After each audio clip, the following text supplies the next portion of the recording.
Well, tell me, mama, what's going on? Tell me, darling, what's going on? Welcome back, everybody. The Bacon and Egg Show, episode number 44, we think. March 14th, 2021. March Madness is upon us. We got a good show today. Jay, Mike, what's going on? I think we have a little bit of sports news to report from this weekend. And some positive sports experiences this week. But happy Pi Day, everybody. 314, 3.14157, something else. If you're a math person, it's sort of an interesting day, I guess. But anyways, let's get off of that and get over to some other stuff. Mike, what is up? Thanks for coming back and joining us, man. Yeah, man. How about that win yesterday? What win?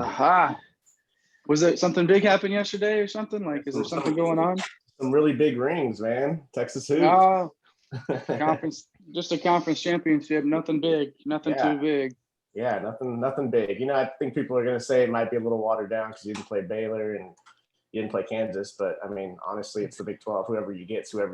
And honestly, it's not our fault that Kansas had COVID protocols. We already beat them twice anyway. So, yeah, exactly. I'm not too concerned with that. Baylor should have beat Oklahoma State if they wanted to win the conference tournament. And no one's going to care about that in the big dance either. Like, no one remembers the one seeds that lost or when they lost or, you know, so nobody cares about that stuff. They just care about who won. So, and that's what matters to me. So we were there, we did what we had to do. And it was a really impressive performance from not only getting bullied by Tech and being able to come back and survive that to, you know, putting it on Oklahoma State and really, you know, showing what this team can do versatility wise. You can play, like I said at the beginning, we started talking Texas hoops. You can play in the 60s, they can play in the 90s. It's just a well-balanced team. So what are your guys' thoughts on everything with the hoops? Yeah. Kerry, you want to start off just on the game yesterday? Yeah, it's interesting to kind of watch. So taking a little bit of a bigger picture, we're talking about a Texas team that's now won 5 in a row and have beat some pretty good opponents in that span. One thing that kind of stood out to me yesterday was, you know, we talked about the depth with this team throughout the season and how we kind of saw the shortening of the personnel yesterday. Like Greg Brown, which we've talked about for the past few weeks, like kind of this team is kind of gone with how Greg Brown has gone. He was a non-factor yesterday and they were still able to have a pretty impressive win over a really good Oklahoma State team. But like, there was only really 7, you take Greg Brown out of it, he was 0 for 2 from the field and, you know, didn't have a single point in the game. There were only 7 players used yesterday for Texas. You're starting to see the kind of shortening of the bench, the guys that Shaka really, really trust. And I think we're going to see more of that in the tournament. You know, we didn't see guys like Donovan Williams, you know, stuff like that. I don't know. It seems like it's kind of all rounding into form right at the right time. I think that's what really has stood out for me. And this is a resilient team. They don't get, I mean, kind of the way that game started yesterday, they could have kind of folded a little bit, but they just don't. Same thing in the Tech game in the first round of the tournament. You know, they just took punch after punch and rode it out. And as Mike, you've been saying, weather the storm. Weather the storm. They've done that over and over now. So, yeah, I think it's when you're talking about, and I said this in the preview and show for the season, and I truly believe this. Like, this team goes where Matt Coleman takes them. Like, I know there's a ton of talented players on this team, but his performance yesterday, and in this entire tournament for that matter, but Matt Coleman's performance yesterday, pouring in 30 points in this championship game, that's going to go down as one of the best games in the history of this program. And on top of that, you also get a guy in Jericho Sims who, I don't always agree with everything that Fran Fraschilla says, but yesterday he always points out, he always talks about Sims' development, and you saw it on full display yesterday. So I mean, with those two guys playing as well as they did, and then everybody else just chipping in when they needed to. Kai Jones in double figures yesterday. Brock Cunningham putting in 26 minutes of just glue guy, basketball. I mean, like that's the type of team tomorrow that if they're playing like that, they can beat every single team that's going to be in that bracket. If they play like they played yesterday, in terms of weathering the storm, like Mike has liked to say, and it's you just see it time after time. And Kerry, you said it too. You take punch after punch, and you just hang in there, and then you overcome whatever it is. And Mike, you've also made a point when we've been texting.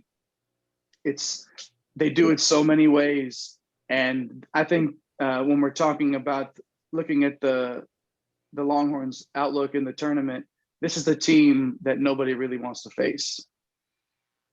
Absolutely not. I completely agree with that. So when you look at it from an overall perspective, I mean, 19-7 in a shortened year. I mean, what a great season. All 7 losses were to teams that were ranked in the top 25 at the time. You really only the Baylor game kind of got out of control, but you were in the lead, I think, with 12 minutes to go in the second half. And so every game you've either lost by a couple of buckets or it came down to who made more plays in that game. And no, nobody wants to face this team because they can play so many different styles. Brock Cunningham wasn't even a factor the last 3 games. Mm-hmm. And then you just dust him off and say, hey, let's let's go out here and dominate, put him on Cade Cunningham, who's an absolute force. And he created turnovers, did boxing out. He just does the little things. I mean, we like to joke around. He's a junkyard dog, but he's going to be a huge piece if Texas gets into a dogfight in one of these tournament games, which is going to happen. He's going to be a key piece. And the other piece right now that's emerging, we don't have these 2 guys listed, but I think they're the 2 most important X factors going into the tournament. It's going to be Jace Febris. I mean, the guy's shooting almost 50% from 3. That heightens the ceiling of Texas's run, because he can come out and hit 5 threes and really spread the floor. They put him at that small ball 4 where he comes out, sets the high pick, and just pops right off of it. Now the big man's got to determine if he's going to stay with Coleman or whoever the guard is, Ramey, or if they're going to let them go one-on-one. So it's just, you got so many different ways. And watching Jericho Sims completely dominate the Big 12 the last couple of weeks of the season, guy's making himself some money. He's going to be a 2nd-round pick, probably a higher 2nd-round pick now. And then you look at Kai Jones is really emerging. You take some boneheaded shots every now and then, but you live with what he gives you energy-wise, shot blocking-wise, defensively.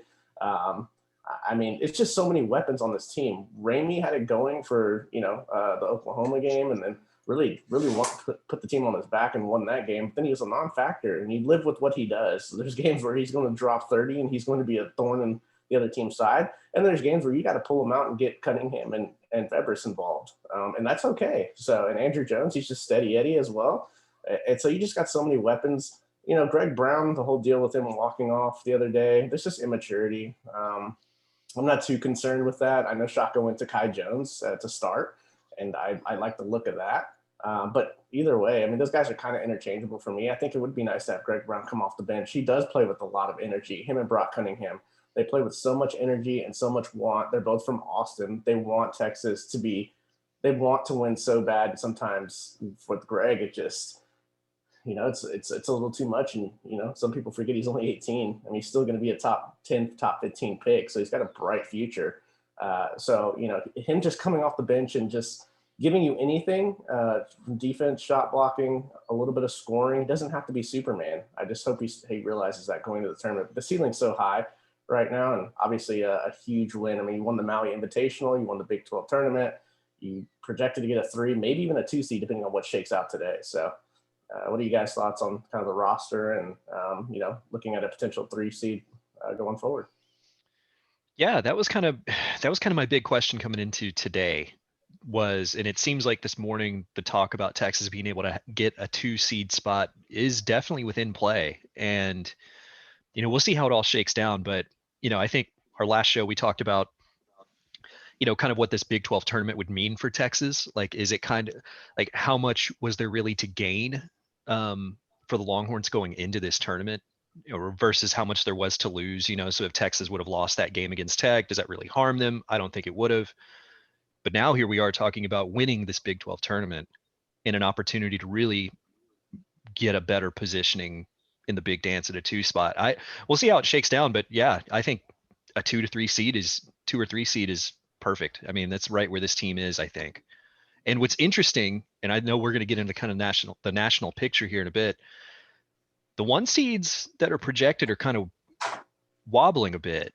I mean, Baylor hasn't been the same since coming back from like their COVID break.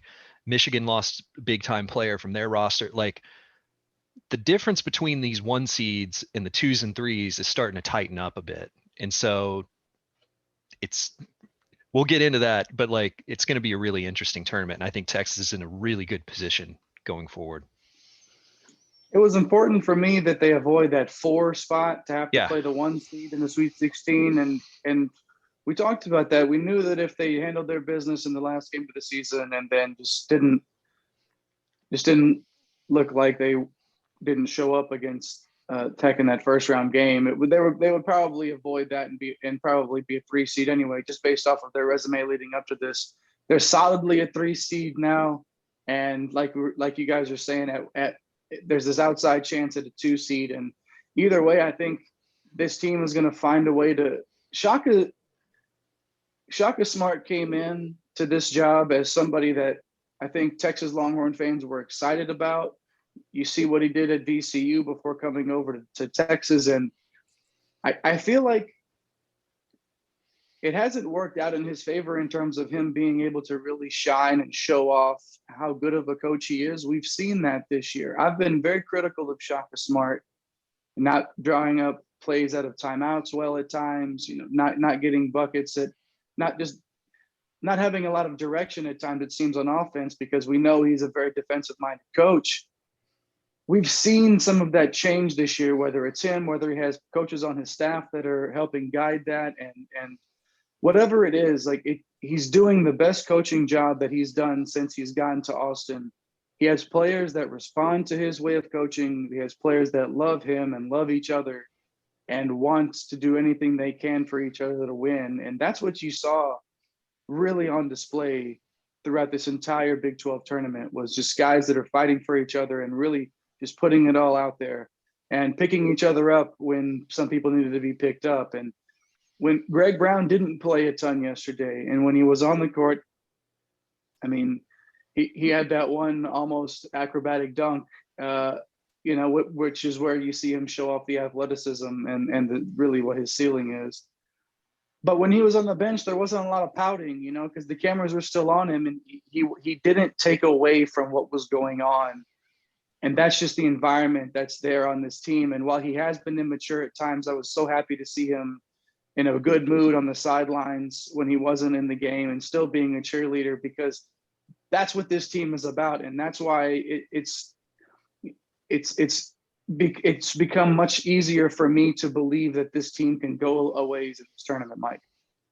Yeah, and you look back at the thing that happened with Jones and Ramey. I mean, these guys just want to win, and sometimes things are going to happen. Sometimes it's a little blown out of proportion, the Greg Brown thing. Like, okay, so he did walk off, yes, but it's like, it seemed like he went to go cool himself off. I don't think he intentionally, he's just immature and, was probably had some tears and didn't want to show that on national TV. So, I mean, I give him, a little bit of slack because he's 18. He's someone you have to have in this tournament. I mean, if Jones or Sims gets into foul trouble, Greg Brown's going to have to be a big factor, and he's going to have to score, and he's going to have to rebound, he's going to have to defend.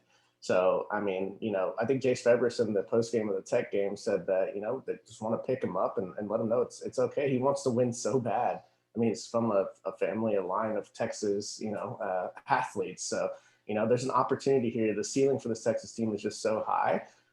And I mean, we talked about it multiple times, but they're playing some of the best basketball they have of the season right now. And the arrow is pointing way up, and nobody wants to play this team.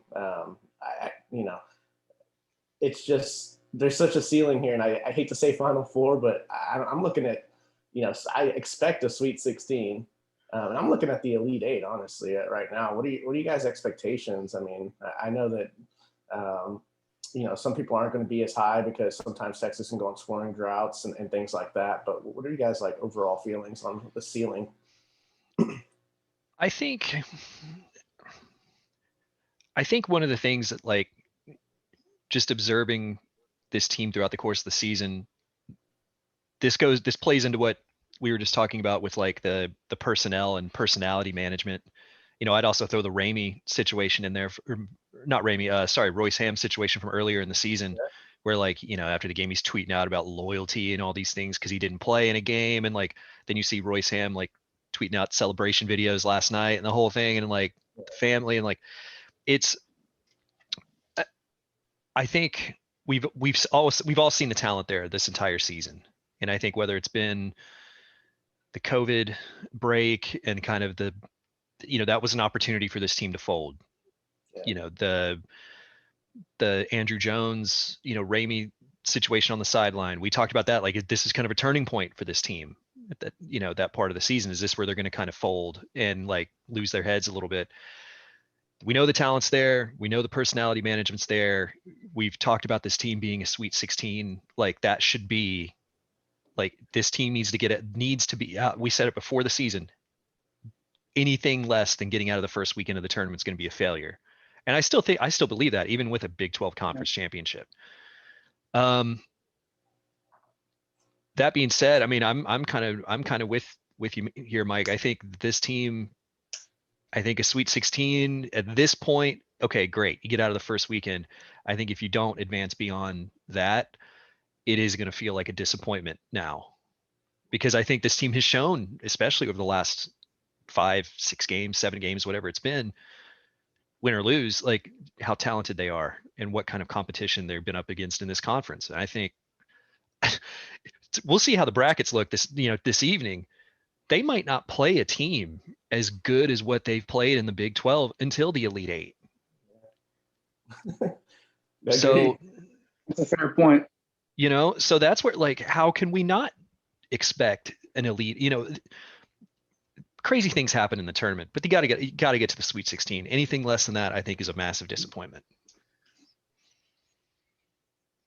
At the sake of, sounding like a homer here, like, this team sort of reminds me of the UConn team in 2011 that went on that run in the Big East tournament and had good guard play, had guys that had specific roles that they filled very, very well on the team.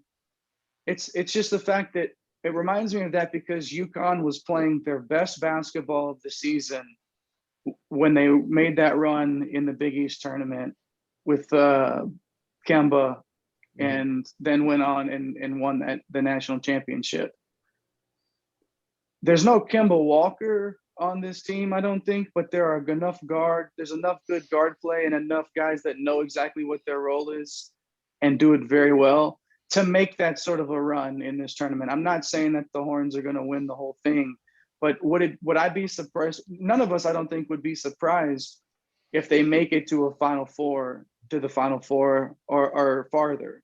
I don't think that would shock us at this point, because that, to me, is what the ceiling is when you see how they played last night and the run that they've had in this Big 12 tournament. That, to me, that shows me that this team is capable of playing for a national championship. Will I be disappointed if they don't make a Final Four? I don't know that would necessarily be the case, but I think, like you said, Kerry, I think it would feel like they fell short to me as well if they don't make it past the Sweet 16 here and at least play in a regional final. That, to me, is sort of where they need to be for me. Mike, you got a feeling on? Yeah, that's where I'm at too. Sweet 16. Once you get to the Sweet 16, I mean, who knows what looking at. It's March Madness for a reason. So, half court shots, like things like that happen. Yeah. And you're like, well, what is happening right now? You get some random Cinderella team, so a lot of things can happen. But honestly, I look at the overall picture again, and I look at it and I say, what does a team have to do to beat Texas? Because they can play so many different styles. And you watch the teams that beat Texas this year, and they fought and they earned that win outside of maybe the Baylor game, the last 10 minutes of that game. Everyone else, it was an absolute dogfight. It was overtime. It was a last second shot from McClung. It was, it just was, you have to beat Texas. Like, sometimes they will beat themselves with turnovers and things like that, but they weather the storm. There are dogs out there because there are multiple guys that can get it done, especially if guys are, struggling that night. and you literally have to beat them for 40 minutes, because if they go down 10-15, the game's not over, and because of the fight and how many players they have. I mean, there's not a lot of teams in the tournament that are going to run out 10 guys. That's just kind of where I'm at, with the ceiling. So Yeah, I guess my concern is, and this might not be too much of a concern really, but like still feeling like we haven't really seen this team play a full game. Yeah. And, I guess you could probably argue maybe that game in Lawrence where Texas beats Kansas by 25 is probably the most complete performance of the season, I guess. But like, I think even then we were talking about how they didn't play that perfect of a game. Like that game could have been a whole lot worse if they were hitting shots in the first half, like at a better clip. But like, so that's kind of my only concern is like they go into these lulls where teams, they either let teams back in that they have a solid lead on. They kind of give these opportunities a little bit for teams to hang around. We've seen it with, against Iowa State a couple times earlier this, during the season, like teams that they should be completely putting away can linger.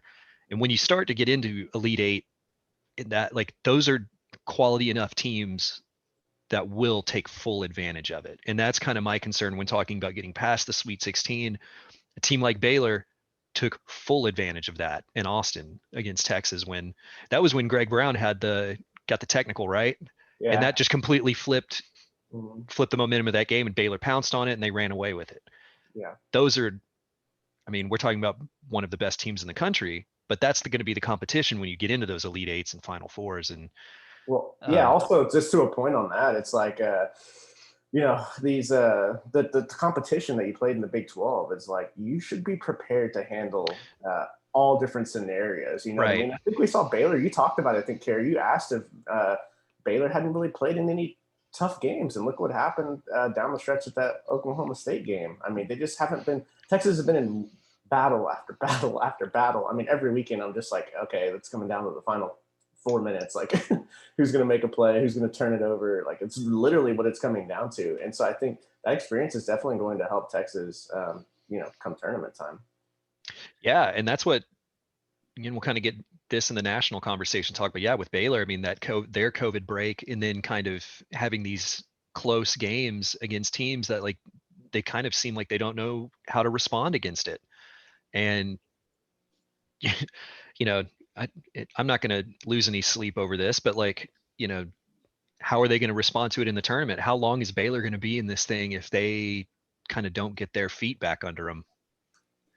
Well, and before we move on to the big tournament, I just want to say the old saying, iron sharpens iron, and that's sort of what Texas went through, that running the Big 12 schedule, having those tough games night after night on your schedule. Even, they overcame the COVID break that they had.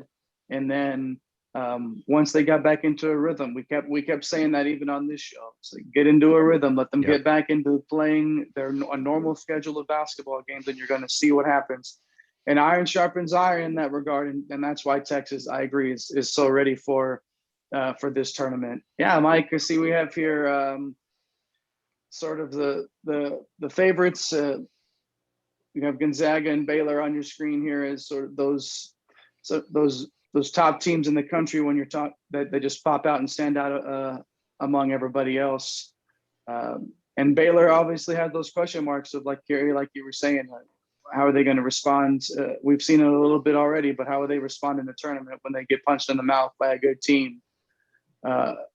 Mike, what are your sort of thoughts on these two favorites coming in to the tournament and where they're standing right now as they're coming into March Madness? Yeah, so I think obviously these are the two favorites to win the whole thing.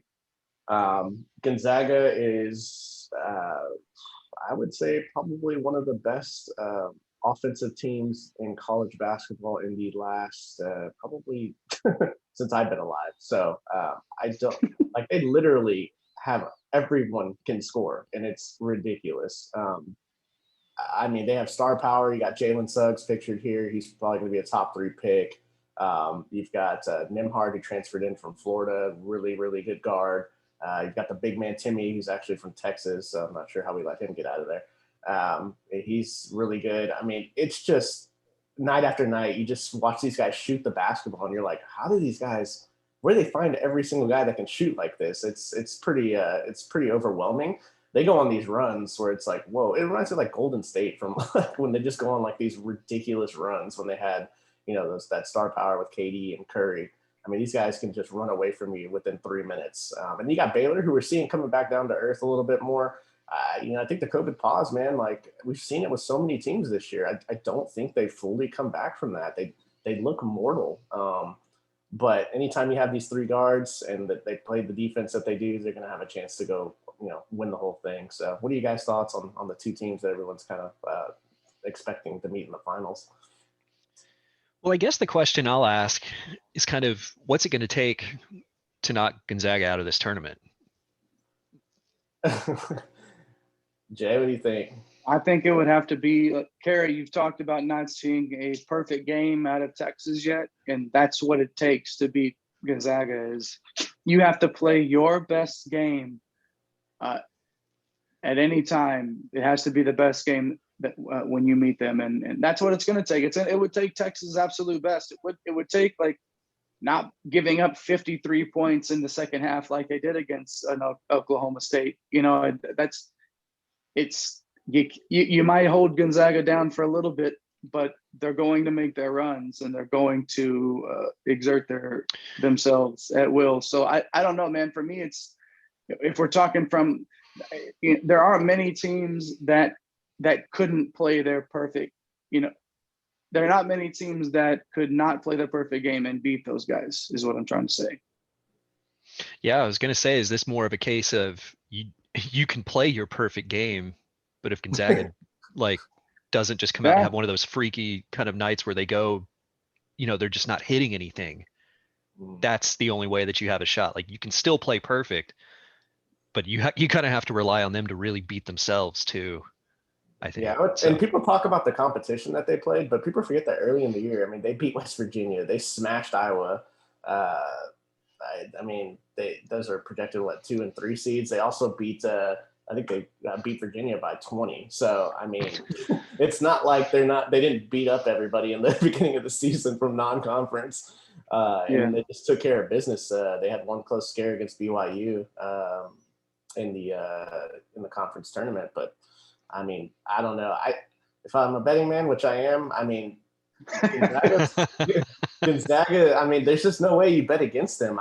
And Texas staying off of that 4 line and not playing these guys in the Sweet 16. But it is going to take a team like Texas because you're going to need someone that can defend. And so if Baylor meets Gonzaga or Texas meets Gonzaga, you need someone with length, someone with, just that can really defend. And then you got to create on offense. But I would say these two teams right here, guys, are probably the heavy favorites to get there. But it's the NCAA tournament, and so I wouldn't be surprised if both of these teams didn't make the finals. So I guess basically you're saying we don't have a bracket yet. You've got Gonzaga in your final. Yeah, it doesn't matter where you put them. Yeah, for me. How far do you think Baylor gets in this? I mean, given how they've been playing, I mean, they're going to have about a week to kind of get right on the practice court. And I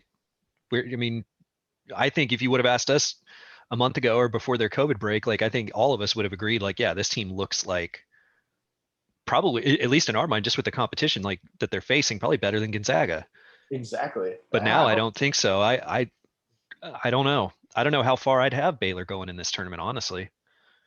Yeah, I mean, you want to say Final Four just because of what you've seen the ceiling of these guys, but unlike Texas, they're not playing to their ceiling. Yeah, right? You know what I mean. So I don't know. I mean, we'll see. I mean, the tournament's crazy. So, but how often do you ever see 1 seed versus 1 seed? It's not right. very often.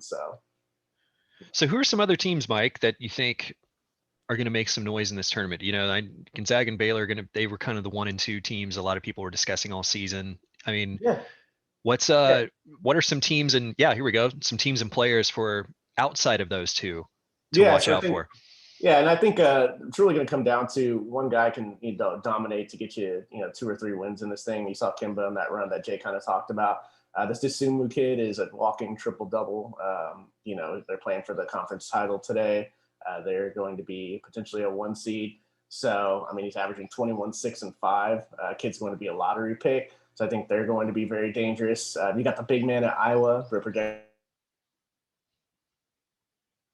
He's averaging 24 and 8. And if you've seen some of the games he's put up this year, I mean, he can drop 40 on you in a heartbeat.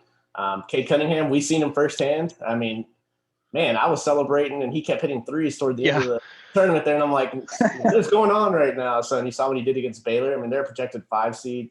So I think he's very dangerous, obviously going to be the number 1 pick in the draft. And then Evan Mobley, if it wasn't going to be Cunningham, you'd probably draft Mobley. He's the freshman out of USC. Doesn't get a lot of recognition because he plays in the Pac-12, and there's just not a lot of, you know, you got to stay up real late and be like a night owl like I am to watch these Pac-12 games. But I mean, he's averaging almost 16 and 10, and so they're going to be you know, around a 6 seed. And I think anytime you have one of these guys and they go on a run and a tear, and these are guys that can absolutely dominate this tournament. So, you guys got any thoughts on some of these teams, some of these guys?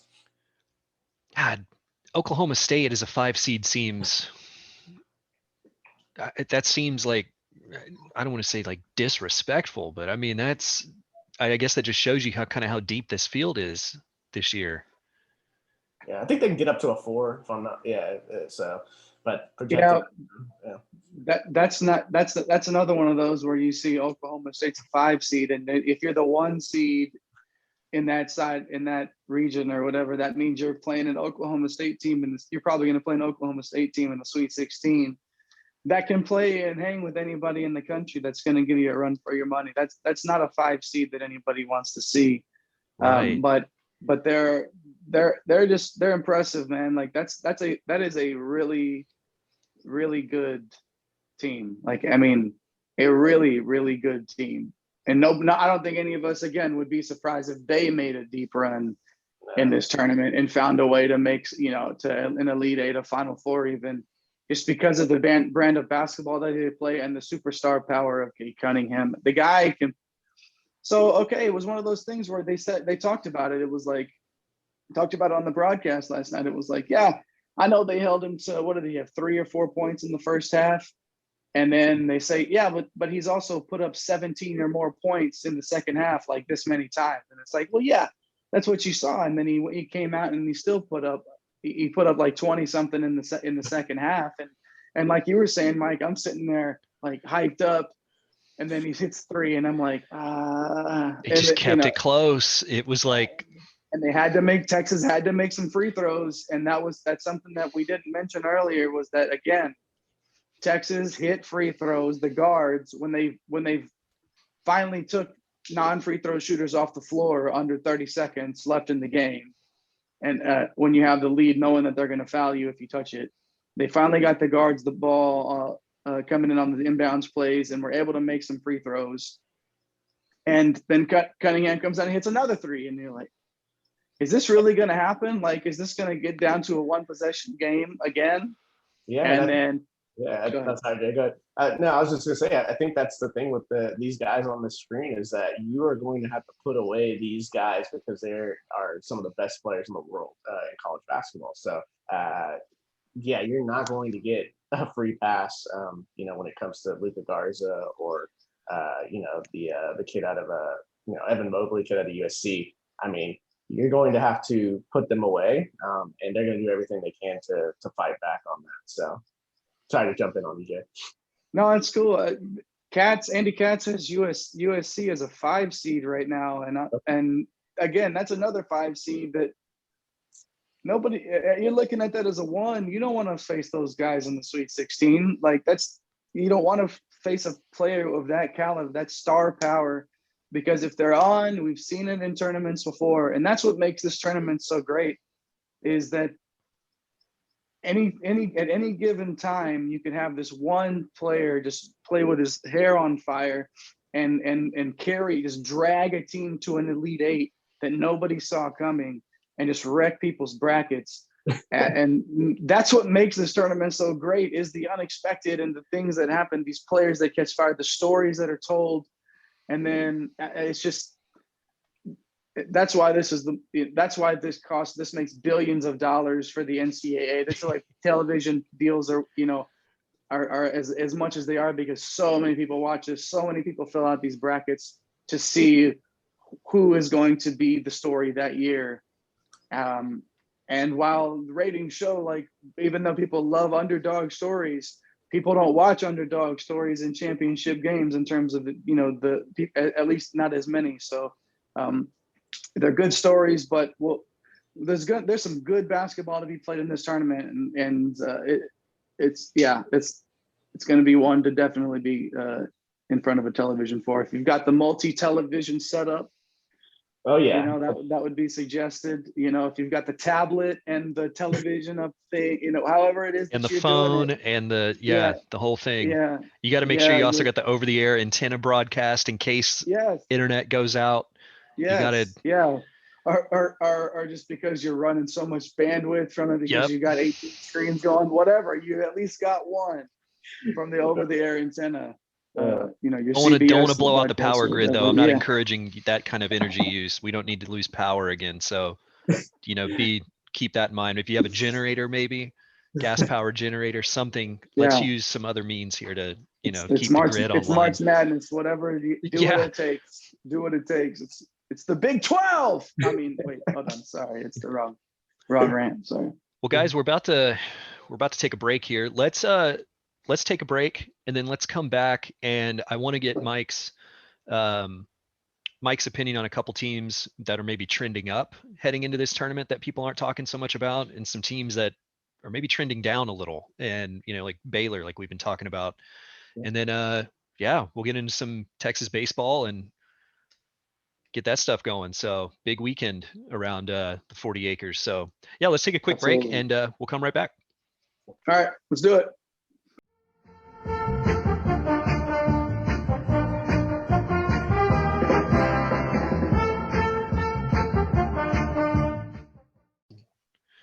Welcome back, everybody. Bacon and Egg Show.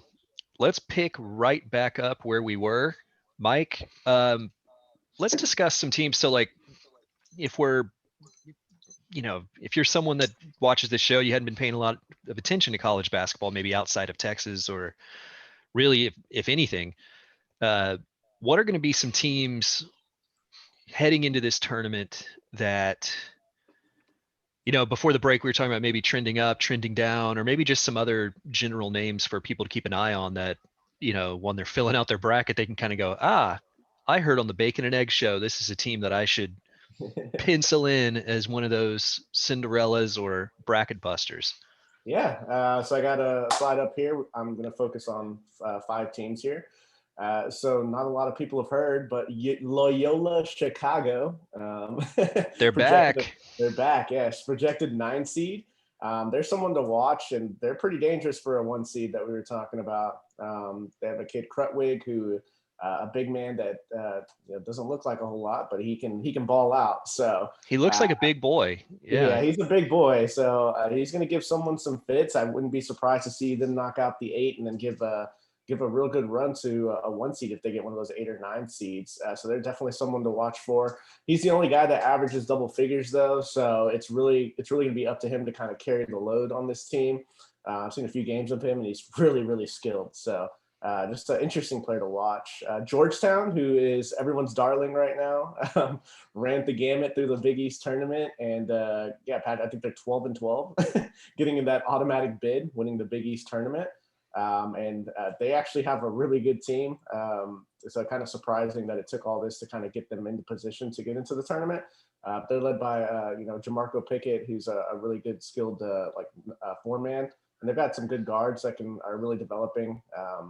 So I looked for them to give a number 5 seed just some fits. And I wouldn't be surprised to see them, be ahead early and take it down if they get one of these 5 seeds that's not prepared for Georgetown. So Winthrop is got this kid, Chandler Bondren, they're projected as a 13 seed. He is basically a walking triple-double. So a couple of years ago, he was in junior college, and he was almost averaging a triple-double. And this year, I think he's averaging 7 boards and 6 assists. So he's a pretty scary guy to watch, and he can really carry his team. They've actually got some other guys that can score though. So they got 4 guys that average double figures, so they can score with the best of them. Speaking of scoring though, UNC Greensboro is one of the top 10 teams in scoring average, and they're led by Isaiah Miller, and this dude just gets buckets, man.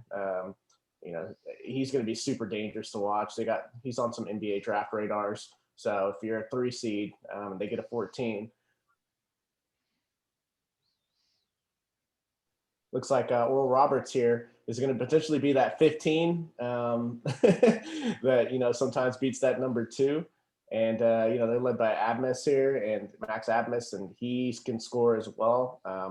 If you watch this kid play, just a little mighty mouse that's out there, just going out there and getting buckets. So I just think that these 5 teams right here are some of the teams that can really bust up some brackets. And it's going to happen. Somebody's going to ruin, that's why you can't predict the first round. I mean, it's very rare that you even get all 16 through to the next round. So these are some of the teams that I'm kind of looking at. Yeah, or any of these teams, we start looking at these 12, 13, 14, 15s. Any of these teams you think you would not want Texas to face in the first round, like that would give Texas problems? Yeah, I think Georgetown, it may be in a second round type setting if they, play Texas. I mean, Georgetown's got a lot of talent, man. And Patrick Ewing's coaching his butt off, and they're a team that's coming in super hot. So that'd be a pretty scary team. Anytime you get one of these guys like a UNC Greensboro and Oral Roberts that has one guy that's a guard that can absolutely get you 30 or 40 points in a game, they're always going to be dangerous. But Texas should have the length and the bigs to really, contain. The best thing about Texas, they can switch. So not a lot of teams in these conferences are switching. Their bigs can't guard these guys. Derek Simmons, who it's a shame that he didn't make all Big 12 defensive team. That's like a total joke. A travesty. An absolute joke. Just garbage. So the fact that really these UNC Greensboro and Oral Roberts really only have that one guy, that Miller and Abmas, that can really go out and get you 30. I don't think they can go out and get 30 when Sims switches out on him, or Kai Jones. It's just a different brand of basketball. But never say never, right? Somebody gets hot and another player comes along with them, and there you go, bracket busted right there. Well, what are some teams that are going to be highly ranked, high seeds that are maybe looking a bit overrated, looking a bit wobbly, like we were discussing with Baylor? Excuse me. That you think that those teams, I know we mentioned like Michigan is a team that looks a little on the ropes right now. Michigan's definitely wounded. So they lost one of their best players, Isaiah Livers. So if you're slotting them in, they still got a pretty good team, but he's kind of a linchpin, and he's probably their best player. And so him going down, he has an indefinite time frame, so we're not exactly sure what we're looking at. But they're going to fall back for me, along with Villanova. So we played these guys earlier this year, and Villanova lost their star point guard, Colin Gillespie. And if you've ever watched this kid play, he's a dog. So losing him, they lost in the first round of their conference tournament. He's just their leader. I think they're probably going to get a 4 seed, and they're going to catch one of these teams that we were talking about. It could be lights out. Yeah. Well, Mike, I know you've been really high on the U of H Cougs. I know that that's a team that you've been backing and supporting, thinking that they can make a deep run in this tournament all season. What's U of H looking at heading into this tournament? They have a conference title game today to play, right, against Cincy? Yeah, the Houston Cougars, man. What can you say about their schedule? other than it's hot garbage. They return a pretty solid team. I just don't see it with them. There's a lot of people that are hyped. It looks like they're probably going to get a 2 seed, which please slot them. Please slot them with Texas at the 3 seed. Yeah. Please. I don't see them. I just don't see them doing much. They've had a pretty soft schedule. So for me, that's not one of those teams that I'm penciling in past even a Sweet 16. That's actually a team I'd put on upset alert from the jump if they catch one of these 15s or 14s. So yesterday, watched the team play, a Georgia Tech team play and win an ACC tournament, win an ACC championship. And I was impressed with their all-around play that they got, and they sort of have their guy Jose Alvarado, who's not necessarily the best player on the floor, but is really the heart and soul of that team, and somebody that, you know, if you have somebody that you can rally around when you're playing your best basketball at the right time. Mike, do you think a Georgia Tech team is a team that should be on somebody's radar, is a team that could, you know, that's going to give a tough game if they, let's say they interact with a 1 seed in the Sweet 16? Is that Georgia Tech team somebody that could make a run possibly? Yeah, no. If you watched that game last night, I mean, they have such a high ceiling too. I mean, they got the big man Moses too. So you get Alvarado, who this kid plays with a chip on his shoulder. I mean, he is just like, oh man, I would love to have him as a leader of my team. He just wants it so bad, and those kids are dangerous in the tournament. So yeah, he's gonna give some fits to some of these higher seed teams if they can get there. And anytime you have a dominant big man, you've got a chance in the tournament. So definitely a quality team coming in. And then you look at some of these bid stealers that have kind of come through here. We're kind of talking during the break. Oregon State, it's like, I mean, just out of nowhere, preseason number 12 in the Pac-12 with the coaches, and now you're in the NCAA tournament. Did you guys see that they put like 12 or the number 12 on all their stuff for the conference tournament, like all their warm-up gear and all that stuff? They had the number 12 on there as like sort of a reminder of where they were forecasted to be, and then they went and did that. Yeah, Mike, that was Bitter Beavers. It was quite a run that they made. Yeah, that's pretty amazing. Yeah, so it'll be interesting to see these bid stealers that are coming in. North Texas beat Western Kentucky, who I was really sad to see because Charles Bassey, he's a lottery pick, man. I'm really hoping to see him in the tournament. How often are you going to hear Western Kentucky with a lottery pick? So that would have been a fun one to watch. But the state of basketball, the state of Texas basketball this year in college, man, what can you say? I mean, you got North Texas getting in, you've got Texas Southern, you've got Texas Tech. I mean, it's just the list. Baylor. I mean, it's just the list. ACU has a chance to get an at-large as a mid-major. And that's the coach that everyone wanted to be here at Texas a few years ago. So, he can coach. So it's just kind of crazy to see. And then you got your poor Aggies. They can all watch from home. So shots fired at the Aggies. The state's premier SEC program. Yeah. Yeah, you hate to see it. Real shame. But so we mentioned U of H. What are some to flip against that a little bit? Some of these teams that you're pretty confident in, maybe a 1 or 2 seed. Like, what do you think about Iowa?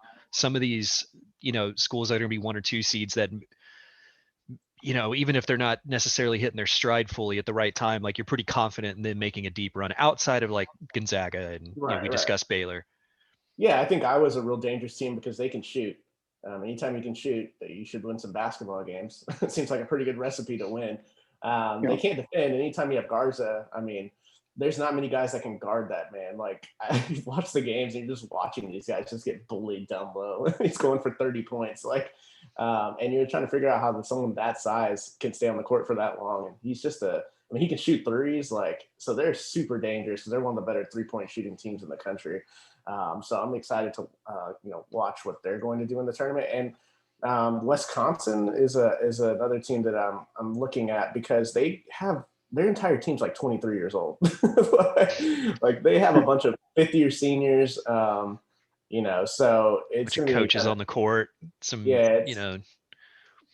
it's kind of crazy. So you're going to get some of these older teams that are in here, and Jay Kerry, we were talking about how much of an advantage it is for experience and to have maturity on the teams when you're going to be stuck in a bubble situation for, up to a month if you're going really far, because I don't see these teams leaving Indianapolis and risking kind of the weird stuff that's been happening in these conference tournaments. So that's going to be a huge factor. We were also talking about the factor of like the fans, like the underdogs. I know Stone Kerry, like whenever I go to the regional games and stuff when Texas wasn't playing, and you're rooting for the team you're rooting for the underdog team that could potentially beat the team that you don't want Texas to play in the next round. All those fans from those other 3 teams are rooting for that team. And so it feels like they have like a home court advantage. That underdog value is going to kind of be taken away. So that's going to be kind of interesting to see. But this also should be interesting to see because who's going to handle the environment the best, I think, is really what's, because at the end of the day, it's just basketball at this point. There's no There's no travel advantage, yeah, or disadvantage. It's Right. this is going to be a tournament unlike any other in that sense. Like a number 1 seed doesn't get you some kind of like if Baylor's, as a number 1 seed, they're not going to get Dallas or Houston for their regional site kind of thing, and being able to play a, first or second round game in Austin or San Antonio or something of that sort. Like, so that's out the window now. Yeah. It's a level Yeah, playing field. Goes both ways there. It goes Yeah. against the higher seeds getting those sort of home court advantage type deals, and it goes against the underdogs, like you were saying, Mike. Sort of. So for me, it's like you just said, Mike. It's coming down to basketball. Who's playing better basketball right now? And that's why when I'm filling out my bracket, I'm paying more attention than usual to teams that have won their conference championship this season, and not just that are playing well, but teams that are winning right now on their way into March Madness, just because all of the rest of that stuff is just going to be basically leveled out, like you guys are saying. So who's playing the best basketball, who's got the best players going right now, and that's it. This is going to be a fantastic tournament. We're going to see this great basketball, and it's going to start on the first weekend, like instantly. I mean, we are going to see great basketball from the jump in this tournament, and it wouldn't surprise me if this is one of the most chalk brackets we've ever seen, and it wouldn't surprise me if this was the most just Chaotic bracket, set it on fire bracket that we've seen in a long time either. It's just this season for me, more than any, the range of variables, the range of outcomes is that wide. Yeah, and you see it in the conference tournaments. I mean, there are a lot of bid sealers from mid majors, not just the big schools. But you're getting teams in that Iona got in, so I know everyone's favorite Rick Pitino will be back in the big dance. I'm sure is happy to see that. I mean, you're getting some random teams in here, and it's just kind of crazy. I don't know what's gonna happen, man. I'm a little nervous, like watching the reveal of this bracket, because there's some really good teams that can go a really long way. And I'm looking at the Big 12, the ceiling of the Big 12. I really want the Big 12 to show out this year, because there's a lot of talk about the Big 10. They have 14 teams. Like, the Big 12 is 7 teams that could legitimately. Would you be surprised if Tech or Oklahoma State made the Final Four? No. No, right? And Kansas, West Virginia, No. Texas, I mean, OU, it should be, I'd be a little surprised they made the Final Four, but they still should make the Sweet 16 because of the brand of basketball they played this year. Yeah, but honestly, that's about the only one that came to mind. Was like Oklahoma's about the only one, just with the way that they've been playing recently. Exactly. Like, that would surprise me, but like, the talent's been there. We've seen what they can do. Exactly. yeah, it's like, if we're looking at this, we're going into the second weekend, you got 16 teams left, and I wouldn't be shocked if 5 of them were from the Big 12. No, I wouldn't. That's how good of a conference this is from top to bottom, and with these tournament teams. And it would not surprise me if that was the case, if we were looking at that, because it's all season long. You're playing tough games every single night, getting you ready for this tournament. And it would not shock me at all if you're looking at 4 or 5 Big 12 teams in the Sweet 16. Like, it wouldn't shock me at all. Yeah. So another team I'd put on upset alert, guys, would be Alabama. They're a little interesting to me as a 2 seed. They're really good defensively, but they are really sporadic. I mean, they lost to Western Kentucky this year, so they they just got, if one of these teams, 15 or whoever they play in the, they get like a Georgetown or something, they could be an interesting team to really have. I know a lot of people are high on them right now, especially what they're doing. They're playing LSU today in the conference championship game, so I know a lot of people are high on Alabama, and Nate Oates can coach, but I have them on upset alert just based on, they don't really have like that guy. I Herb Jones, he's a great player, but I mean, he's not really a bucket getter. So they're more of a defensive intensity type team. And like you said, with the environments and things like that, I mean, sometimes you've seen Texas. Texas should be one of the best defensive teams in the nation. But if there were crowds and things like that, like UT, I feel like the UT home court advantage, if there was ever such a thing as that. But like, just having people in the building, you know what I mean? Like, it raises the level. You've seen it in college basketball where the level of defense is raised based on home court advantage. And so some of these teams that should be holding teams to under 60, 70 points.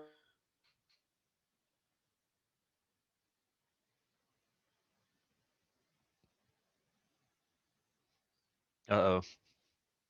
Did I lose you guys? With everything that they're going through right now, they are a real interesting case. So the Creighton Blue Jays, if you guys haven't heard, obviously their coach with some really insensitive comments. He coaches one game, doesn't coach another. He gets suspended for one game. Now he's back coaching. I don't know what's going on. So they're also a team that if they get a 4 or 5 seed, I don't know how they got all this other outside distraction things that are going on. That, if you're looking at Creighton, I don't know, that doesn't look like a team that can make a huge run. So you guys thoughts on some other teams? Yeah, no, I mean, for me, I'm really focused in on some of these teams that have been playing really good. Like, I was looking at a team that's projected to be a seed, like a St. Bonaventure, who just won their conference tournament, and they're like slated to be a 10 or an 11, probably an 11 or so. And like, that's the sort of team that if you get a 6 seed like in Oklahoma to run up against, a sort of a team that's playing that's the sort of basketball that we're seeing right now. That's why I'm so hyped for this tournament, is because those are the sort of matchups we're going to see early on in this tournament. And that's a team like whoever, if you get one of those 6 seeds like that's in the first round, that's been beat up all season long. That we talk about how iron sharpens iron, right? But you can also look at it from the other perspective, to where these teams have been beaten up on each other for this entire conference schedule. And, some of them are bound to wear down by this point, even though they didn't make it far in the conference tournament and they haven't played those extra games. Like, that's point. Another way of looking at this. So that's something to look at as we're filling out our brackets after that's everything's announced tonight. Consider that as well. I know I will at least consider that when I'm filling my stuff out there. So. Well, guys, let's wrap up some tournament talk here with just a couple quick around the horn questions about this. Let's start with this. Mike, who's your pick for national champ? Without seeing the brackets and all those kinds of things, who's your pick for national champ? It's gonna be Gonzaga for me. Yeah, Jay? It's like when you're looking at college football and you're like, you can pick from one of these 2 teams that you're pretty damn sure is going to win. And it's hard to go against Gonzaga and the brand of basketball that they play. That's right now. That's who I would pencil in to win it all. Yeah, I think we're all unanimous. I think, yeah, it's Gonzaga for me.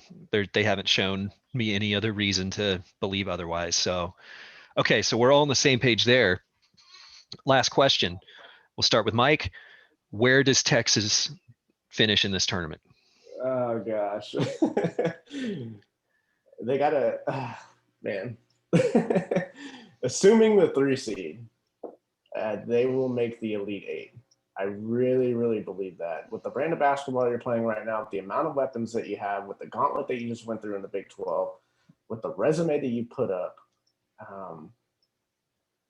I don't want to say Elite 8 is not getting there's a disappointment, because it depends on who you come up with in the round of, in the Sweet 16. I mean, you're going to play, a 2 seed, so it's not like it's just guaranteed. So I got Elite 8. That's where I am. I'm going to say Final Four. I think they make the Final Four. Okay. Yeah. Yeah, I think Elite 8. I don't know. I think the team my expectations of a Sweet 16 have been pushed further. I think it's an Elite 8. I think this team is shown that they're capable, more than capable of doing that. And, you know, yeah, of course I would love going beyond that, but I feel like this has got that Elite Eight, going out in the Elite Eight type feel to it. Yeah. Yeah, and that's why I would be disappointed if they didn't make it that far.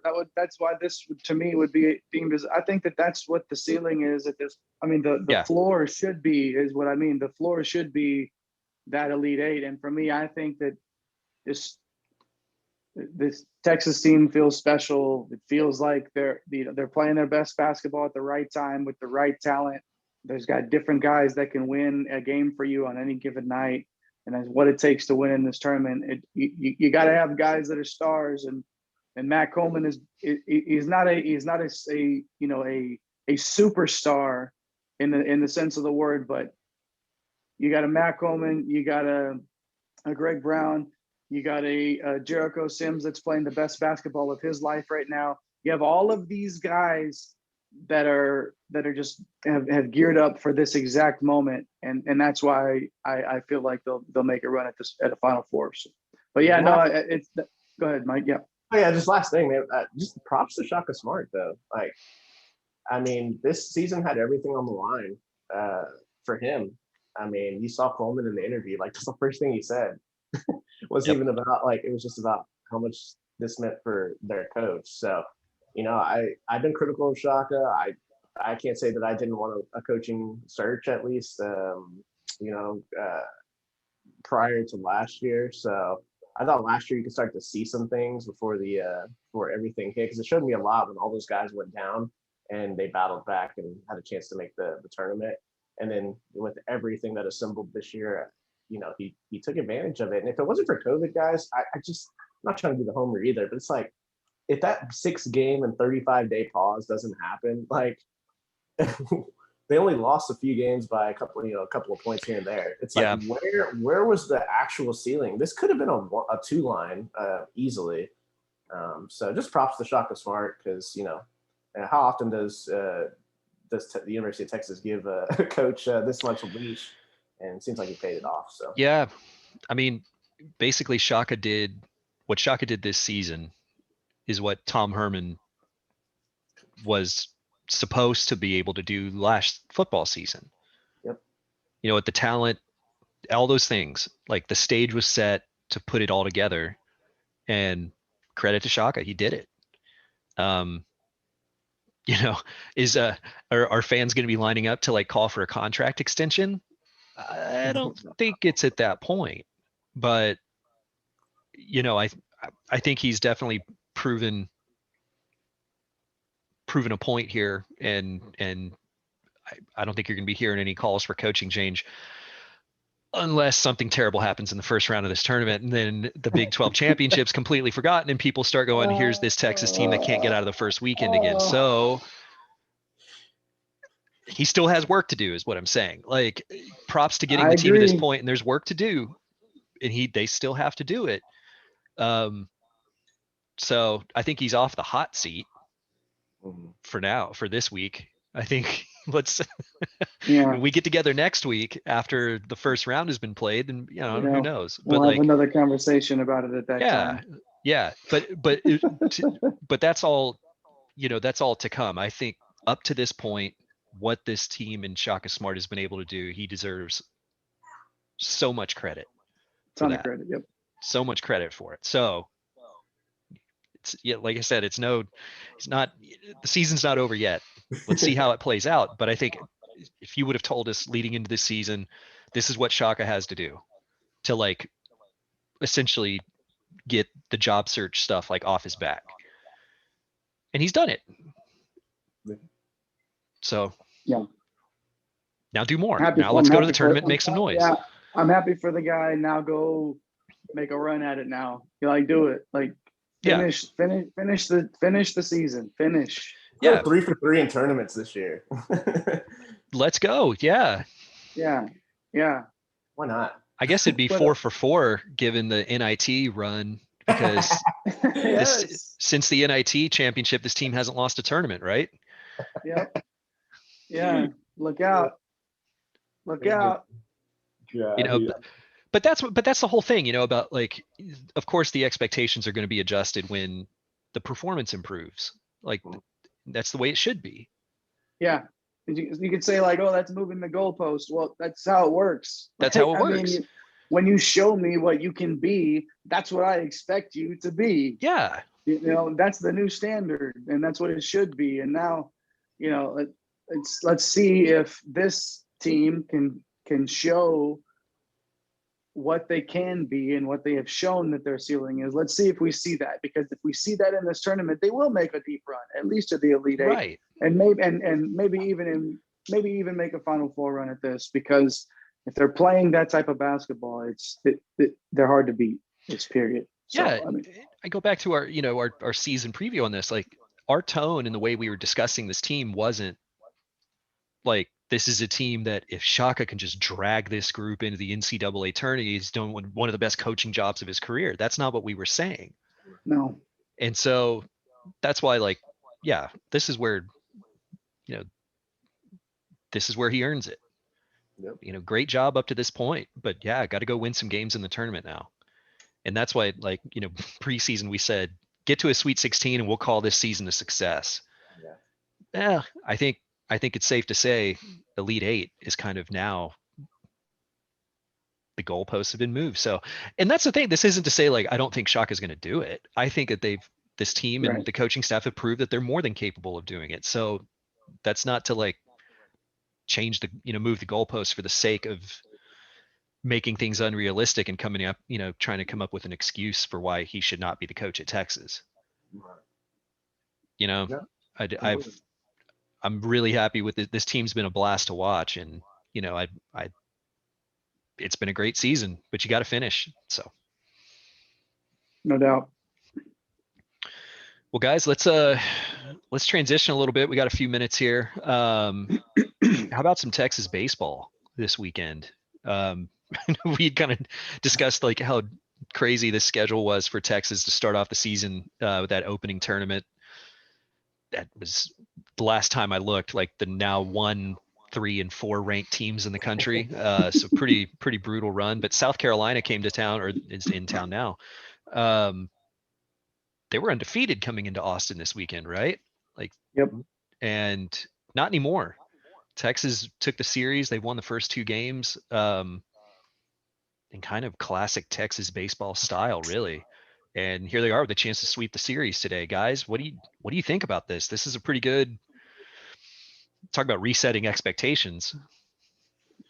Yeah, no kidding. Yeah, after the way that they started and against really good competition, and then my initial reaction was, okay, like they started to play, they played well against BYU. Okay, now let's see what happens the next time you go up against some really, really good competition, right?